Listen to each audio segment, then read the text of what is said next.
DJ Sports.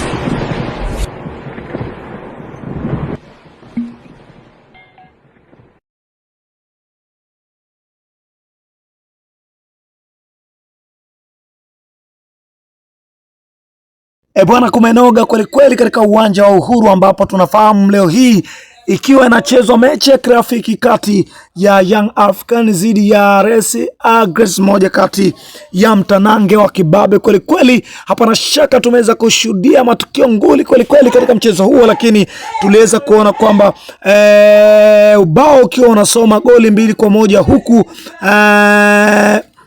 RS Agres kutoka Kongo akiwa anaongoza wakiwa wako mbele kifua mbele dhidi ya Young African, na hivyo tutakwenda kuona kile ambacho kitakwenda kujiri. Goli la Yanga liliweza kufungwa na Peter Shalulile kwa mkwaju wa penalty. Nini kitakwenda ku happen katika dakika 90 za mchezo huo? Usisahau kugusa neno subscribe kwa ajili ya kupata habari nyingi zaidi.